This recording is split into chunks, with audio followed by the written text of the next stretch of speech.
This is a team that I really want to talk about because I think that this team is legit. I think that this team is too low. I would have this team as high as like 6 or 7 or 5 in these rankings.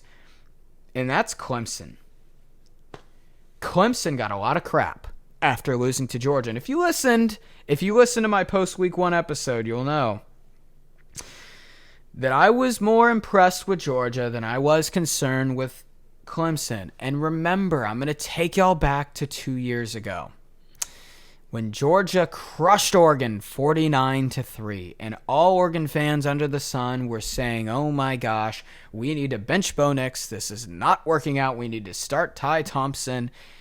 And here we are 2 years later, and Bo Nix is the starting quarterback for the Denver Broncos, and Ty Thompson is now the backup quarterback for Tulane.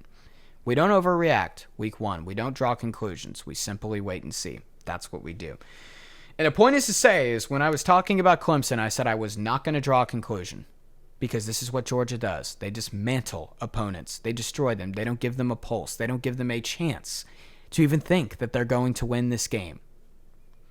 Clemson was simply a victim of that. Clemson, since the Georgia game, has averaged... Clemson is doing things on offense that they haven't done since Trevor Lawrence was there. They have averaged 62.5 points per game since the Georgia loss. Cade Klubnik is 40 for 50, 80% completion percentage, for all you math nerds out there, 587 yards, 12 yards per pass attempt, 10 touchdowns, 0 picks. Those stats are phenomenal. Phil Maffa, the running back, has averaged 8.6 yards per carry. They have 5 receivers that are over 90 yards this season, 4 over 100. Antonio Williams is about at 200. They found their guy at the receiving core. Not only did they find their guy, but they found complementary pieces as well. And in terms of the competition, this isn't like Kent State or Furman or whoever.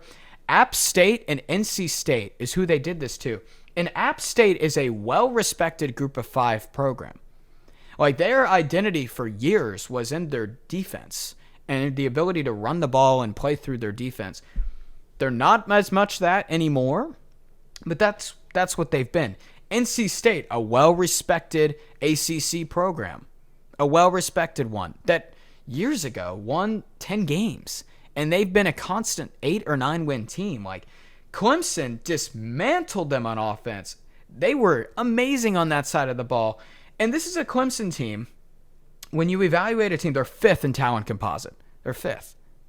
They dismantled App State, dismantled NC State. So all of a sudden, and this is who I want to talk about here. Garrett Riley. Garrett Riley is the main reason Clemson is doing this, because they made Garrett Riley the highest paid coordinator, not coach, in college football. And they took him from TCU, he took TCU to a national championship game. Say less. That's all you need to know. Look what TCU's been since he's left to now Clemson. And year 1 was a struggle, but the year 1 coordinator thing, it is a thing, folks. It takes time. And this offense has looked absolutely phenomenal. Cade Klubnik, I got at plus 4,500 to win the Heisman. I think he's around like plus 2,000 now. That's a good bet. That's a really good bet. He has all the pieces around him, and all of a sudden Clemson has now the on-field performance, they have the talent, and they have the coaching with Garrett Riley. And all of a sudden they check every single box that a national championship contender checks. That's right.